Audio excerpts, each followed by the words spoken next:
Hi, and welcome to Bluebell Storytime. I'm Miss Mandy from the B.B. Comer Memorial Library here in Sylacauga. I'm glad you've joined us today. I want to read a couple of books by an author that I like. Her name is Audrey Penn. You may be familiar with The Kissing Hand. She wrote that, but there are several new books that she's written too that we have, and I want to share one of those with you now. This is A Kiss Goodbye, and the author, like I said, is Audrey Penn. The illustrator is Barbara Gibson, and the publisher is Tanglewood. And I'd like to thank them for allowing me to share the book with you. Chester Raccoon sat in the corner of his tree hollow and frowned. "I'm not moving," he announced stubbornly. "I'm staying here. I want to stay with my tree and stay with my friends and stay where I've always lived." Mrs. Raccoon patted Chester's worried, furrowed forehead.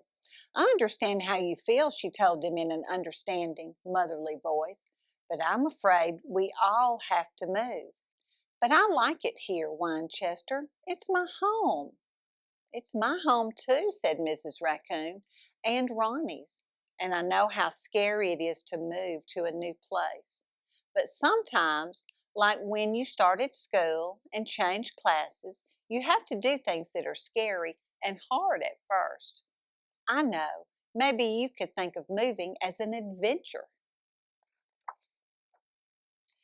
Chester scrunched up his face and grumbled, "I don't like adventures. I had an adventure down at the pond and fell in chasing a frog. I had an adventure up a pine tree and got prickly pine cones in my tail. I had an adventure in Red Rock Cave and got smacked by a bat." Mrs. Raccoon laughed. "Well, this will be a different kind of adventure. This time we'll all be together, you and me and Ronnie."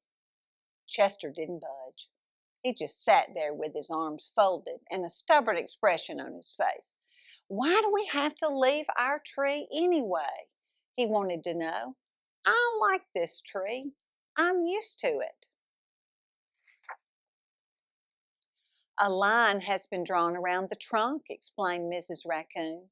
"Soon the tree cutters will come and cut it down for wood." Chester poked his head out of the hollow and looked around. "There are lots of other trees," he pointed out. "Why don't they cut down some of the other trees instead?" "They're cutting down all of the trees in this part of the woods," explained his mother. "But I've picked out a new tree to live in that's big and comfortable and has lots of holes to look out of." Chester sat back down and looked thoughtful. "What if I don't leave? What if I just sit here and never leave this tree again as long as I live? Will they still cut it down?" "I'm afraid they would," said Mrs. Raccoon. "But you know, moving isn't so bad. I've moved lots of times. It's hard at first, but you make new friends and fix up your new tree just the way you like it. Besides, don't you think you'll get a little lonely if you stay here? The deer are moving and the squirrels, and so are the skunks and foxes. Don't you want to stay with your family?" "Will I have to go to a new school?" asked Chester. "I suppose you will, but you never know who you might meet. Don't you want to make new friends?" "I like the friends I already have. I don't need to make new ones." "I see. Well, I would certainly miss you if you stayed here," said Mrs. Raccoon. "Aren't you afraid you'd miss us?" "I'd miss you," admitted Chester. "I'm not so sure about Ronnie." Mrs. Raccoon chuckled. "I think you'd miss Ronnie most of all. Who would be there to pull your tail or tickle your mask or follow you everywhere you went?" Chester sat back and took a good long look around the inside of his hollow. He memorized its round shape with its lookout hole just below the thick branches that housed bird nests and squirrels. Then he closed his eyes, pressed his palms to the wall, and felt the texture of the wood and the bark, the smooth places and the rough places. When he opened his eyes, he reached up and broke off a small piece of bark from the wall and pushed it deep into his pocket. He put his face up close to the wall and breathed in the sweet scent of white oak. Next, he gazed out the hollow. He wanted to always remember how it had looked, the way the stars and moon shone between the branches, and the way the afternoon sun hit the leaves, turning them a fiery red in the fall. When he ducked his head back into the tree, he placed a gentle kiss on his palm and pushed it against the wall. "Goodbye," he told the hollow. "I'll miss you." When Chester climbed outside, he wrapped his little arms around the tree trunk and said goodbye again. This time, a tiny tear rolled down his cheek. Mrs. Raccoon led Chester and Ronnie down the path the other animals had taken to the far end of the distant woods, where they would soon be living. "You know," Mrs. Raccoon told Chester, "you don't ever have to forget your tree. You can keep it in your head and heart forever, just like it is today."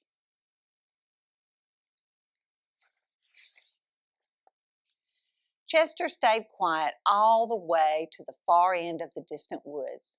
When he arrived at his new tree in the morning, he folded his arms and pouted. Mrs. Raccoon nuzzled him on the ear. "Why don't we all go inside and see how we like it?" Chester followed his mother and brother into the tree hollow and looked around. He reached into his pocket and fingered the small piece of bark he had brought with him. It felt good having a piece of his old home. "What do you think?" asked Mrs. Raccoon. "It's okay," said Chester.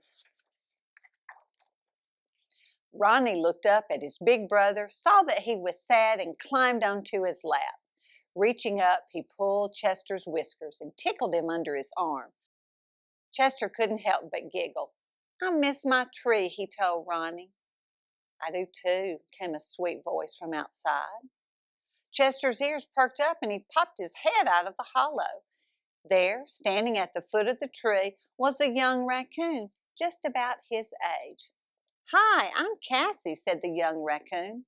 "Who are you?" Chester ducked back down into the hollow and brushed back his ruffled black mask. When he popped his head back out, Cassie was still there. "I'm Chester," he said shyly. "Do you live here?" "I do now," said Cassie. Chester left Ronnie with his mother, climbed out of the tree, and stood beside the pretty raccoon. His tiny pink cheeks plumped into a wide smile. Mrs. Raccoon peeked out of the tree and grinned. Placing a kiss in her palm, she showed it to Chester and told him to go play. Chester kissed the center of his palm and turned it toward his mother. "All right," he told her, "I'll stay."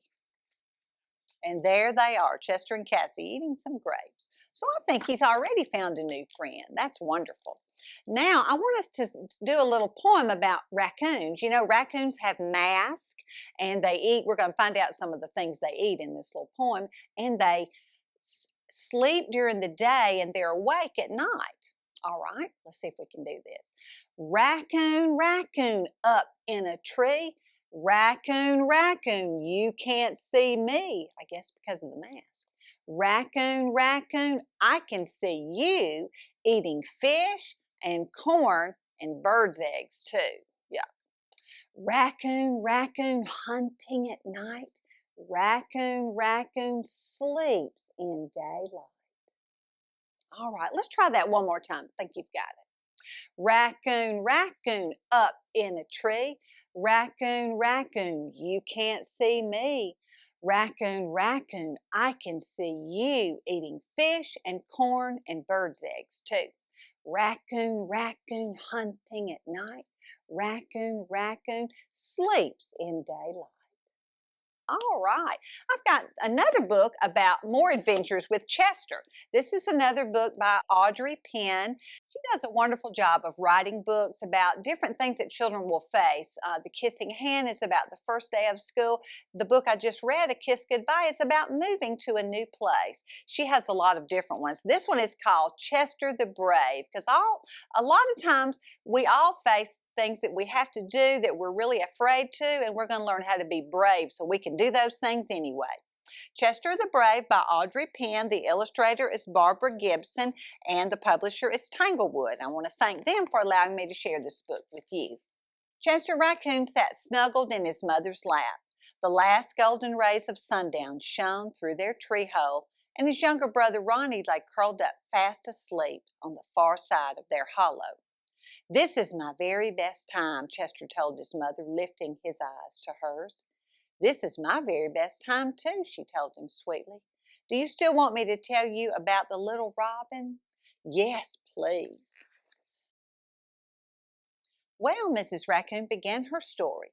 He stepped up to the edge of his nest, bent his little legs, lifted his tiny wings, and said, "I can't, I'm too afraid," and hopped back into the safety of his nest. "He was too afraid to fly?" asked Chester. "Yes, he was," answered Mrs. Raccoon. Chester looked worried. He drooped his head and stuck out his lower lip. Did the little robin think it was okay to be afraid? "He thought it meant he wasn't brave," explained Chester's mother. "You see, the little robin's brother and sister flew their very first time, and he thought that meant they were very brave. And if they were very brave, he thought it meant he wasn't." Chester appeared very upset. "Was he right?" he asked his mother. Mrs. Raccoon smoothed out the fur on top of Chester's head. "Well, the little robin's father told him that it wasn't that his brother and sister were brave, it was the fact that they simply weren't bothered." Chester lifted his head and peered up at his mother. "What does that mean?" Mrs. Raccoon laughed. The little robin wasn't sure what it meant either, so his father asked him if he was bothered when he was eating worms. "Ooh, yuck," shrieked Chester. "That's disgusting. What did he say?" "He said he wasn't bothered eating worms at all. He said he loved eating worms, especially the big, long, thick, stretchy kind." "Oh, blah," bleated Chester. His nose and mouth twisted and squished together, and his entire body shuddered. "Eating worms would bother me." "Yeah, me too, Chester." Mrs. Raccoon nodded. "It would bother me too," she confessed. Then the little robin's father asked him if he was bothered when he was singing, and the little birdie began tweeting and said he wasn't bothered when he was singing at all. "Singing is a lot better than eating worms," grimaced Chester. "I agree," said Mrs. Raccoon. Then the little bird's father told him that being brave wasn't about flying when he wasn't bothered to fly. Being brave was about flying when he was bothered to fly, but found the courage to fly anyway because he knew he must. Then his father asked him if he was bothered when he was reciting his flying lessons in front of all the other little birdies who nested in our tree. The poor little robin got all aflutter. He hopped up and down and flapped his wings, just like he did the time the skunk sprayed our tree from down below. The little robin said that reciting his lessons in front of all the other little birds was the worst thing he had ever had to do in his whole life. Suddenly, Chester began to tremble, and he nestled deeper into his mother's soft, comforting arms. "What's the matter?" his mother asked. "Reciting lessons in front of the other animals at Owl Teacher's school is the worst thing I have ever had to do in my whole life," he whimpered. "Is that so?" asked Mrs. Raccoon. She gave Chester a reassuring hug and then took his tiny hand in hers and gently kissed the center of his palm. "Shall I tell you what happened to the little robin? Or would you rather jump on top of Ronnie and wake him up for school?" Chester giggled. "I want to know what happened to the robin." Well, the very next day, the little robin's mother tucked one of her own tiny flight feathers into his wing and told him it was for good luck. So even though he was still bothered about reciting his lessons, the tiny bird stood in front of all the other birdies in our tree and twittered, "I lift my head to the clouds, I push off with my feet, I flap my wings and let the gentle breeze take me for a ride." And while he was afraid to fly, he found the courage he needed and said to himself, "I am very brave." Then he stepped up to the edge of his nest, spread his wings, pushed off with his feet, and flew away. After all, he was a very brave little robin. "Hooray!" clapped Chester. "Do you know what I think being brave is?" asked Mrs. Raccoon. And Chester shook his head. "I think being brave is about 3 little words. Think, tell, do. If you think you can't, tell yourself you can and do it. Mrs. Raccoon lifted Chester's palm. Can you see my kiss in your palm? Chester laughed. No. Well, you know it's there, and it's for luck, just like the robin's little feather.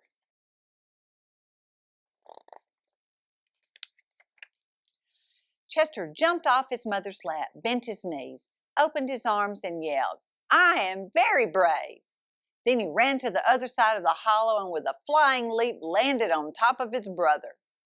Wake up, Ronnie. It's time for school. Chester the Brave has a speech to make. Later that night, Chester Raccoon stood on a branch at Owl Teacher's school. He remembered what his mother said about think, tell, do. If I think I can't, I tell myself I can and do it. And he found the courage he needed to tell himself, I am very brave. Then he opened his hand, and there in the middle of his palm was his mother's gentle kiss for good luck. And even though Chester was still the tiniest bit afraid, he recited his lesson in front of all the other animals. After all, Chester is a very brave little raccoon. Yes, he is. I'm so glad you joined me for story time today. Thank you.